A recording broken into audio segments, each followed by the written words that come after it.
What's good? It's your boy, Coach Joey. It's Coach's Corner Podcast. You already know. Listen, you know when we get on here, you already know what we're going to start talking. It's that boxing shit. Yes. Listen, we've been slacking a little bit. Kids are out of school. Schedules are crazy. But we're going to get back in here being consistent with our fight recaps, our fight picks, back to our nice interviews. We're going to get rocking here. But we're going to start off with this amazing fight weekend we got. Listen, I'm so excited because listen, when you love boxing, shit, when you got 2 nights back-to-back with good boxing, shit, my wife talking about what we doing. We going to be watching some boxing Friday and Saturday. And then when I tell her my baby's fighting, she already know who I'm talking about when I tell her my baby's fighting. That's Alicia, so she already knows what's going on. I'm just fucking around. She ain't, whatever the wife say we going to do, right? Let's just jump right into it, man. Listen, we got amazing fight tonight with these women, man, that represent and they're holding it down for the women that are coming up because there's so many skilled women out there that are doing their thing when it comes to boxing. I think it's awesome, right? I've been getting asked all week, who do I think? What's my opinion? What do I think is going to happen? Who's got to do what? And listen, I had Amanda winning the first fight. I had Katie winning the second fight, but here's the problem. The fight is going to come down to Amanda have to making an adjustment. She's trying to, the first 2 fights, neither one have pulled away convincingly. They've been very close. But yes, the style of the fight is, you look at Amanda, she's buckled Katie twice the first fight. So what does she come back and do? Oh, I got the power. I'm going to try to do it again until I'm a dog walker down. But here's the problem.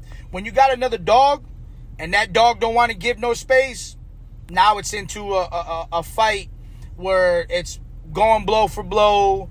Nobody's moving and stepping around. We're just trying to throw everything and trying to see who's going to give who. But the reality is when it's 2 dogs, nobody want to give up that circle. Nobody wants to give up the space. And that's why headbutts were happening. Not only that, they're lefty and righty. You're always going to get a headbutt. But here's the reality. If you are getting headbutt and you know she's headbutting, the adjustment has to come from you then. Listen, Amanda has the talent. She has the IQ. She has the feet to step around. In my opinion, that's what needs to happen. She needs to go back to the old Amanda that throws that beautiful right hook down to the body, the left hook up into the center of the sternum, and start breaking her down because clearly her power is effective. But let's go back and chop that tree down. There's 1,000 ways to chop that tree down. Yeah, you can start from the top and come down, but clearly Katie has shown, yes, she's getting buckled, but she's also going through it, which means she's in very good shape too, and she's got a good chin, right? She might be getting buckled, but she's pulling herself together and she's recovering faster, which means she's in amazing shape, right? So the fight's going to come down to Amanda having to step around, go to the body, and repress. It's okay to press side to side and stepping around and keep the pressure and keep the gas, right? But you've been going gas down the road straight and it ain't working, right? Katie's stepping around just a little bit more to win the fight, right? So I think Amanda has to make those adjustments, has to stay attention to detail on the defensive side, which is, throw your punches but be responsible like you're capable of doing, which is not getting hit with the punches. You know what I'm saying? And stop trying to win the dog fight because the reality is she's a dog too. And you're not winning that fight because she's another dog. So you got to add the skill and IQ with it. I'm going to pick Amanda. The story is written in that way. She's back home in New York. I'm going to go with her to win it and close it. I hope it turns out that way. Either way, it's going to be a fire fight. We ain't going to be let down. Now we're going to jump into my baby. Yes, I said it.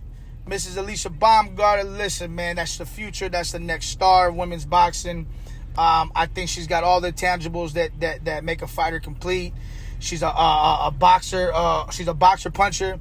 She can box you and then bang, she hits you with that shit and then you hurt and then But she's got good feet. She throws punches well. She does to the body very well. Good jab, good IQ. The only thing I hope to see from her is the last couple of fights we've seen the conditioning a little bit. And I don't think it's because she's not working right. I don't think it's because she's not training. I think she just got to learn how to adjust her fight game plan as far as going from the start to the middle to the end, right? picking that time when it's like, okay, let me step up, because you can't be all gas all round for 12 rounds, right? But now look, she got a new coach in the corner, Derek James. I think he's going to bring a big help of that IQ of having a good game plan. So I have Alicia going in, handling business, getting her ass up out of there. Because, like we always say, if they don't deserve to be in there, you get their ass up out of there, right? Boom. That fight card, there's all the other girls too. I'm not going to go down the whole list, but it's going to be a good fight card. Make sure you tune in. Now we're going to jump into tomorrow. Tomorrow we got the guys coming in. And listen, I'm going to start with Shakur. I am a Shakur fan because I love the skills. The only thing that's bothering me has always been his tweeting and shit. That's what gets me aggravated. But, I guess that's the new norm nowadays with these young guys. You know what I'm saying? But let's call it what it is. When you talk about the sweet science of boxing, which is hit and not get hit, be slick, feet moving, that's him. Okay? That when you look at that, that is what Shakur is. A lot of people that haven't watched him fight, you got to understand it, man.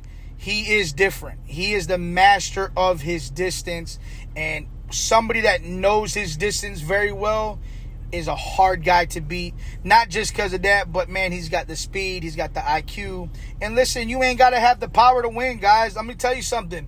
Skills will always outmatch the guy that only has power.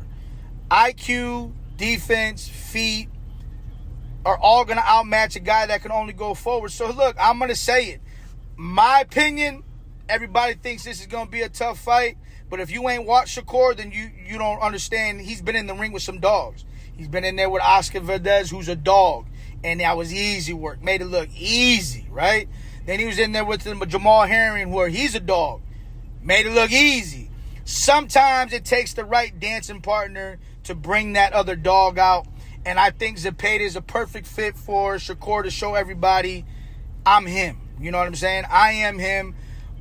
Watch what I'm going to do. I not only am I going to be close, but he ain't going to touch me the way everybody thinks he's going to touch me.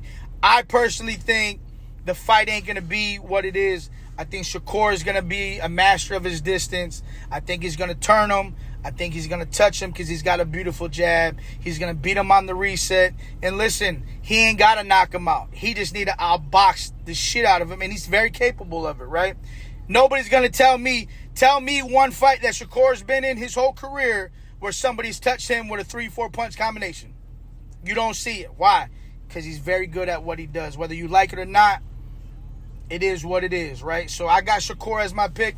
I do think Zepeda's going to come. He's going to make sure he packs a fucking lunch because, hey, Shakur, you better be on your shit because he's going to be the guy that's going to, hey, if you don't come on your shit, he's going to be the one to mess it up, right? So I think that's going to be a very good fight, but I got Shakur winning clearly.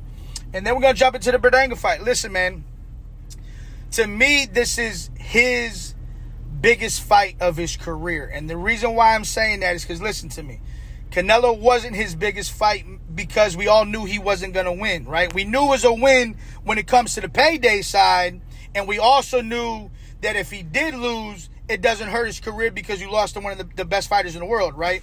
But here is where the difference. You know how they say you fake it till you make it? Well, it's one of them situations where now he's talking that shit. Now it's time to cash it. Now it's time to show us, can he beat the skillful guy and can he be what he's capable of being? I think he has talent where he can add some shots in and set the power up. And if he can do that, he's dangerous, right?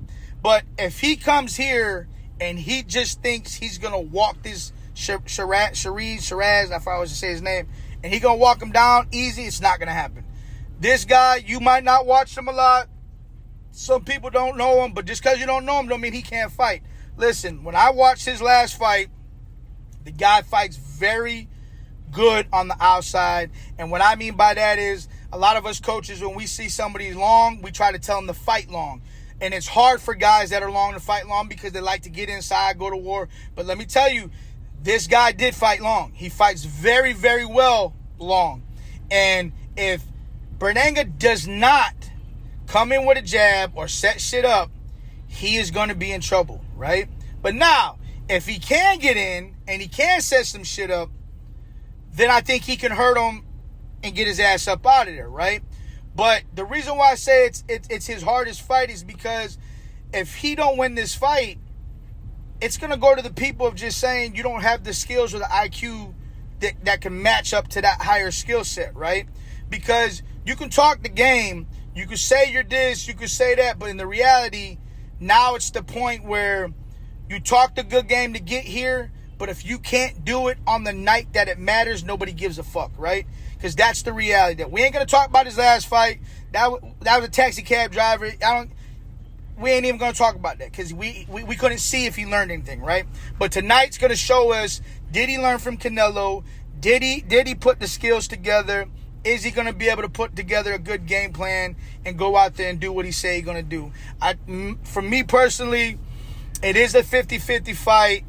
I'm not confident in him yet to say I'm going to pick him because I think he's going to show good boxing skills. He's going to have to show me tonight that he can do it. I'm going to go with Shiraz. I'm going to go with the guy that I know that I've seen put together a good performance. Yes, he fell off after the 7th, and Adams, came in there and touched him up a little bit, did his thing. But listen, that's just a little adjustment, man. That's an adjustment saying, like, listen, you can't fall off in the back half. You need to be on your shit for 12 rounds to win this fight. So my pick's going to be Shiraz. I think he's going to be able to fight long and keep him out. I could be wrong. I have been wrong, but I got to go with the safer pick.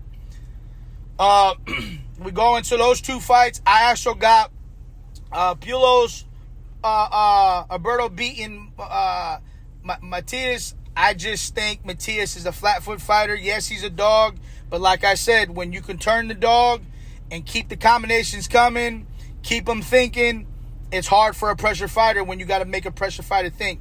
If you allow a pressure fighter just to keep coming and he ain't got to think, then it's a problem, right? But somebody that can throw good punches in between, turn them, make him have to think, can't catch his rhythm, then it's a hard fight. As pressure fighters, you're always trying to get them to make them reset, to have to throw a punch. And I think that's what Alberto's going to do. So I'm going to roll with him as my pick. I'm always going to go with the guy that had a little more skills. I'm not going to go with the guy with the power. I'm going to go on the guy that I think has a little more skills. So I'm going to go with Alberto on that one. Then you got Morrell. I'm going to pick Morrell. I think it's going to be a tough fight. But listen, man, Morrell's good. And I think as time goes on, he's going to be a problem for sure. Who else is on that card? So we got them. Yeah, I got Shakur. I got Berlanga. I got Morrell. And then... am I missing somebody else? Might be missing somebody else. But either way, man, those are my picks tonight and for tomorrow night.